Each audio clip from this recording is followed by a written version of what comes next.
Marilou Reis cresceu num pequeno vilarejo castigado pelo sol, nas Filipinas. A vida lá era uma luta diária contra a pobreza. Oportunidades eram escassas, como água em tempo de seca. Sua família, trabalhadora e amorosa, enfrentava dificuldades constantes. Marilou via seus pais se matarem de trabalhar, mas as garras da pobreza continuavam firmes. Ela carregava um desejo profundo, uma ânsia de mudar a situação deles. Não sonhava com riquezas, mas com uma vida onde sua família não precisasse se preocupar com a próxima refeição, ou como pagar o remédio para sua avó doente.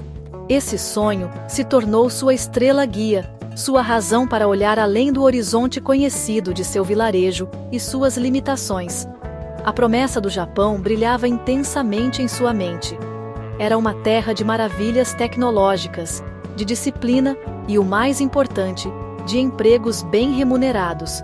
Diziam que amigos de amigos tinham ido e mandado notícias de sucesso, de dinheiro que transformava vidas na terra natal. Marilou se imaginava trabalhando duro, economizando cada iene e enviando para sua amada família. Ela visualizava uma casa nova, firme, no lugar do barraco caindo aos pedaços. Imaginava seus irmãos mais novos frequentando a escola regularmente, com o futuro garantido. O sonho japonês era um ímã poderoso, puxando-a com uma força irresistível, oferecendo um contraste gritante com as perspectivas sombrias que ela enfrentaria se ficasse. Os recrutadores que foram ao seu vilarejo usaram de muita lábia. Pintaram um quadro do Japão como um lugar acolhedor, cheio de oportunidades para jovens como Marilou. Falaram de empregos como promotoras culturais ou em restaurantes, posições que pareciam respeitáveis e ofereciam bons salários. Garantiram a ela que o processo seria tranquilo, o trabalho administrável e as recompensas fartas. Para uma jovem desesperada por mudança, essas promessas eram como uma melodia que ela não conseguia ignorar. Tocaram em suas esperanças mais profundas e em seu senso de dever para com a família. O caminho para uma vida melhor parecia claro, pavimentado com essas garantias atraentes. Para financiar essa jornada, Marilou e sua família fizeram sacrifícios imensos. Juntaram suas economias escassas. Talvez venderam um bem valioso, como um animal, ou um pequeno pedaço de terra. Parentes podem ter contribuído, acreditando no potencial de Marilou e no sonho que ela representava para todos eles. Cada peso arrecadado era um testemunho de sua esperança e desespero coletivos. O peso desses sacrifícios pressionava fortemente os ombros de Marilou, mas também fortalecia sua determinação. Ela não estava indo apenas por si mesma, carregava as aspirações de toda a sua família, embarcando numa jornada movida pelo amor e por uma necessidade desesperada de mudança. Marilou chegou ao Japão com o coração cheio de expectativa. As luzes da cidade eram deslumbrantes, um contraste gritante com seu vilarejo silencioso. Os sons, os cheiros, a quantidade de gente, era tudo avassalador, mas inicialmente empolgante. Ela agarrou sua pequena bolsa, a mente a mil, pensando em seu novo emprego e na nova vida que a esperava.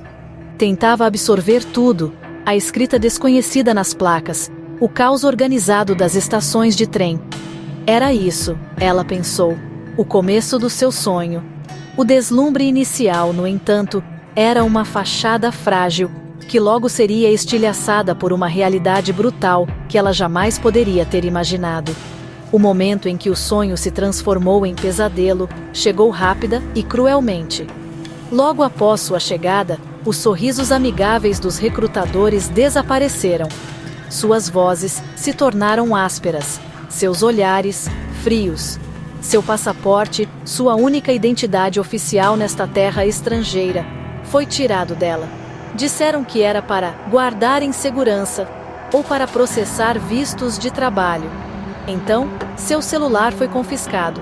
De repente, ela foi isolada de sua família, de seus amigos, de qualquer possível fonte de ajuda. O emprego prometido como promotora cultural era uma mentira. uma isca cruel, usada para atraí-la para uma armadilha. A verdadeira natureza de sua situação começou a se revelar com uma clareza assustadora.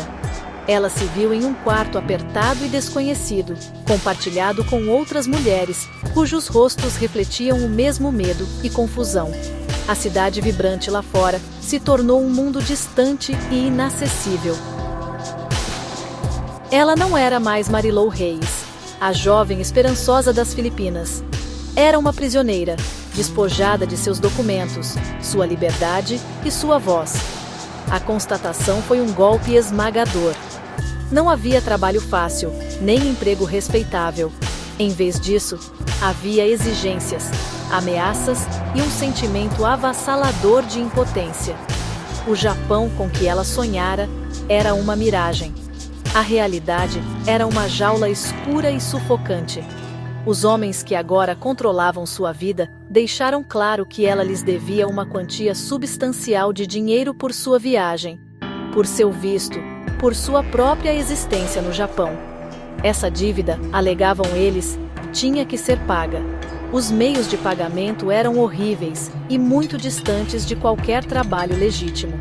Ela havia caído nas mãos de traficantes de pessoas. Seu corpo, seu trabalho, seu próprio ser eram agora mercadorias a serem exploradas. O choque foi profundo, deixando-a paralisada e apavorada. A esperança que a havia transportado através do oceano fora extinta, substituída por um medo frio e corrosivo. Os dias de Marilou se tornaram um ciclo implacável de trabalho forçado e degradação.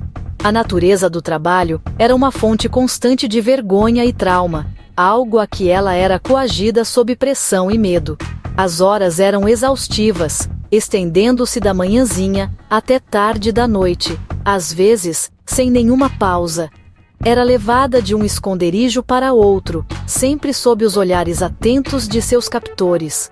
Não havia pagamento, ou se havia alguma menção a dinheiro, era imediatamente engolido pela dívida fabricada, e sempre crescente que alegavam que ela devia. Cada exigência atendida, cada tarefa realizada, parecia apenas afundá-la mais no controle deles, não mais perto da liberdade. O abuso não era apenas físico. Era um ataque constante à sua mente e espírito. Ameaças eram uma ocorrência diária, um lembrete de sua impotência. Qualquer sinal de resistência, qualquer desobediência percebida, era recebido com punição severa. Ela testemunhou o sofrimento de outras mulheres presas ao lado dela, seus espíritos se corroendo lentamente sob o peso da exploração. O sono oferecia pouco alívio, frequentemente interrompido pelo medo ou pelas exigências de seus captores. A jovem vibrante que chegara com sonhos de um futuro melhor, estava lentamente sendo esvaziada, substituída por uma sombra de quem fora, vivendo em pavor constante. Gap 2. A dívida era como uma assombração que crescia a cada dia que passava.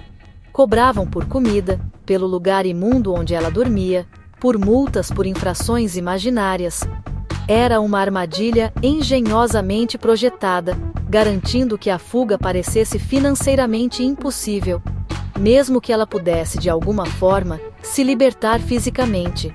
Essa servidão por dívida era uma arma psicológica poderosa, fazendo-a sentir que nunca poderia ser verdadeiramente livre, que sempre deveria àquelas pessoas.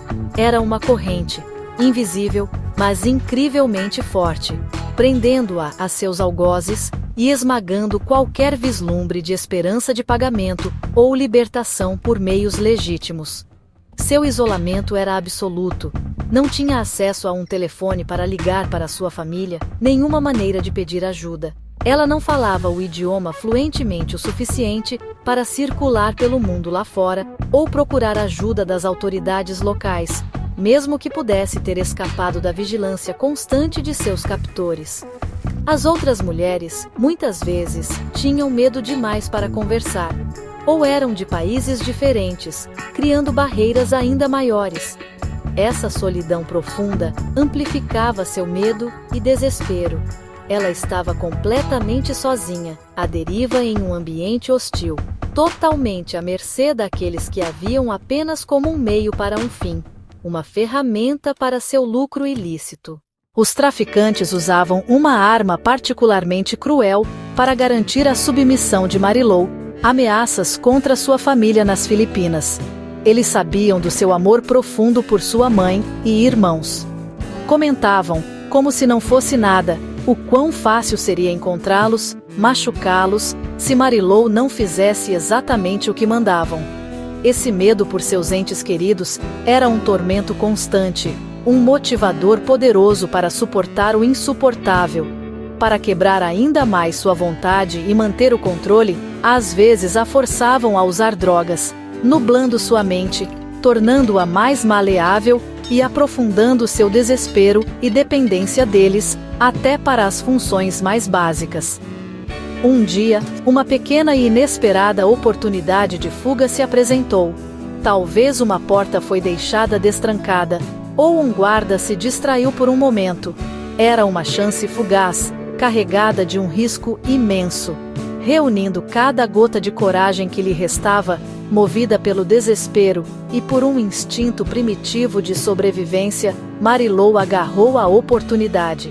Ela correu sem rumo, com o coração disparado no peito, e o medo de ser pega de novo era como uma sombra apavorante em seus calcanhares. Cada som, cada rosto desconhecido, parecia uma ameaça, mas a necessidade de ser livre, de reconquistar alguma aparência de sua vida, a empurrou para a frente, pelas ruas desconhecidas de uma cidade estrangeira. Milagrosamente, durante sua fuga desesperada, ela encontrou um grupo de estrangeiros.